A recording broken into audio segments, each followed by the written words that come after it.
instead of empowering women to be women, we're empowering ourselves to be more assertive, stronger, more gender ambitious, because that's what we've determined a powerful person looks like. Great. That is honest and great. Mm-hmm.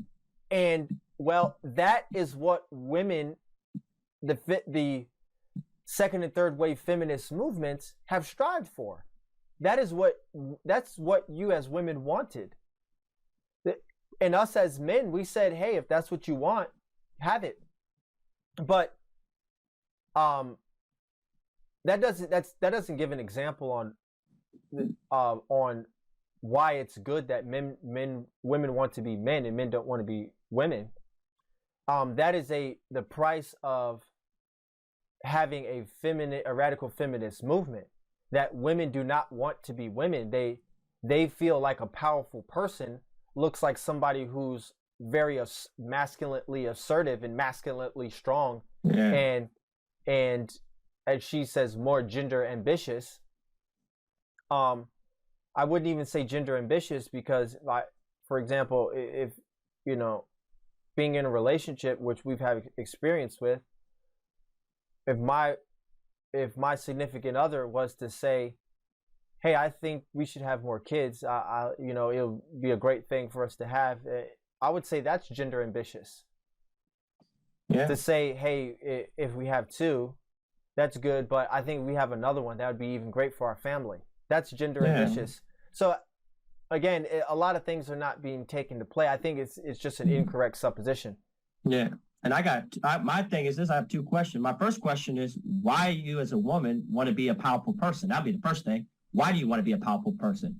What's the reason behind that when you say that women want to be to be more of a powerful person, what that looks like? Yeah. And right. Then, my second question is, as a woman is, what are you happy to be more masculine?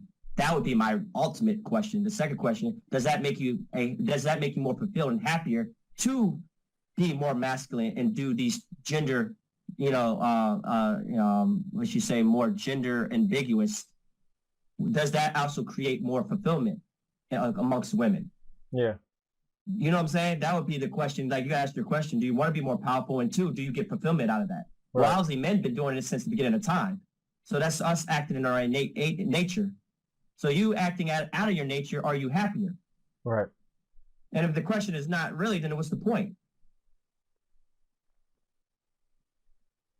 So it says here, continuing, even women have a hard time taking very feminine women seriously.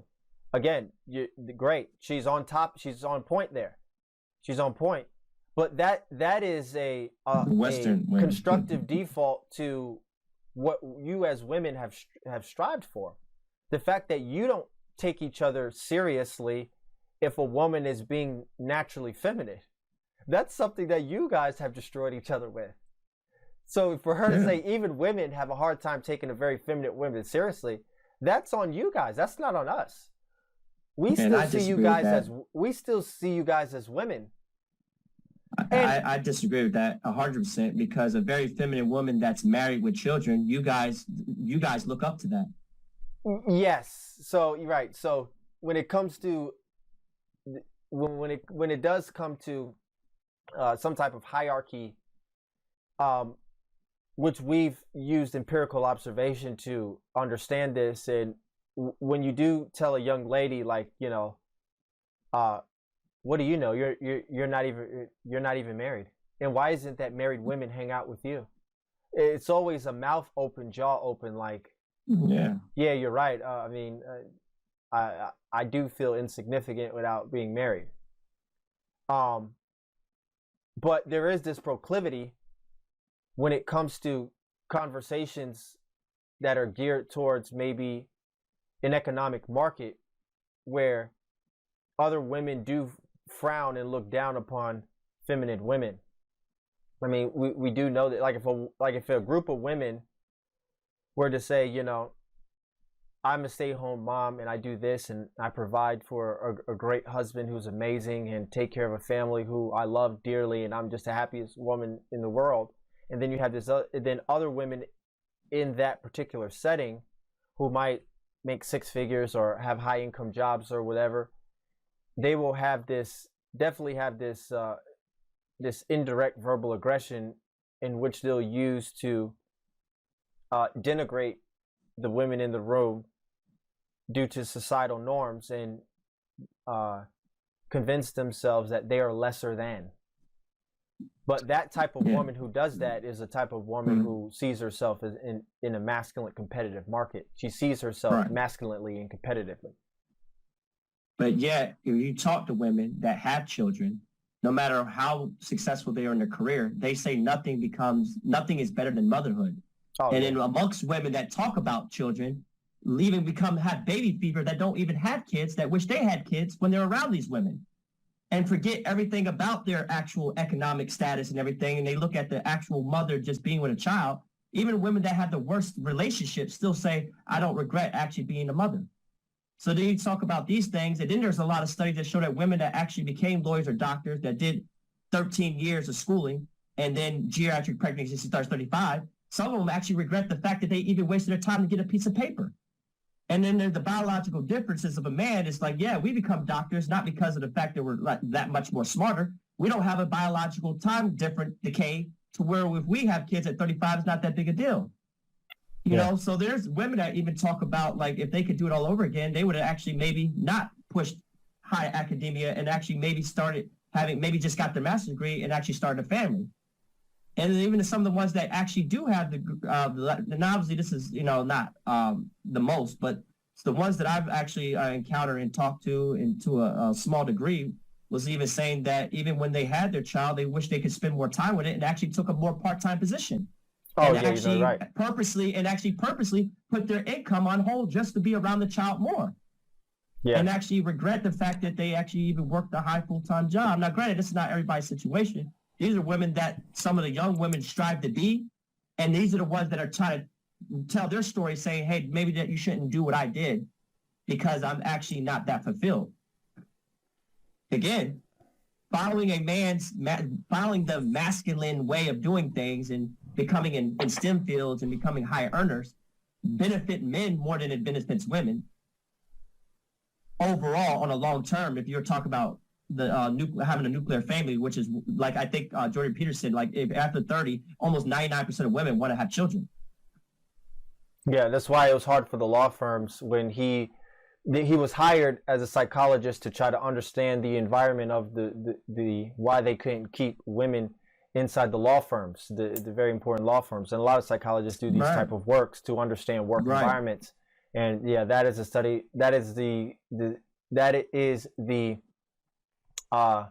conclusion that he had come to when he came to studying that particular field. Is a lot of the women, they come to a point where they're getting close to 30 and they were saying, basically, what am I doing this for? Working these long hours, making this high income. When I have a man who works the long hours, he has the income that's available to support the both of us. What am I doing this for? I'm not even happy doing this.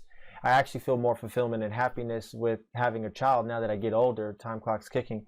I want to have children. Even Joanna Jędrzejczyk, her last fight that she had, she lost against Welly, the Chinese girl. That was a title eliminator fight, and Welly will get the next fight against Carla Espinoza for the championship, UFC. And Joanna at the time was the GOAT, but she's in her last 4 fights, she's lost 2 out of 4, or maybe even 3 out of 4. And she's getting older.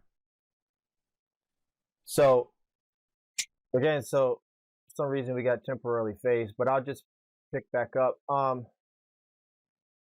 So Joanna Jędrzejczyk, her name's kind of difficult because she's from Poland or whatever, but even she had said, hey guys, I'm retiring, I'm retiring. After she lost, she was like, she's early 30s, I believe. I just don't love this anymore. I'm retiring. I want to get married. I want to have a family. I want to be a mother. And so I'm retiring. Guys, I love life so much. I will join DC's league. I'm retired, guys. I love you so much. Thank you for the support. Ladies and gentlemen. Guys, it's been 20 years. I'm turning 35 this year. I want to be a mom. And I've been training 2 decades, most than half of my life. I appreciate you all. I love you guys. And this is my last fight. So, which I understand, you know, she lost that fight, so it would take like 2 or 3 more fights to get to fighting for the belt. And she's in her early 30s. She's going to be considered one of the greatest of all time in that division. She has M's in her bank account. Early 30s, what's the point now? Now the point is actually have fulfillment in life, you know, the real fulfillment for women. And do what she wants, be a mother. And you know, that is that showing, that video that happened of her expressing herself in that manner is actually the intrinsic feeling that women get all the time. It's intrinsic. It's not fake. It's not a joke. It's something that women desire.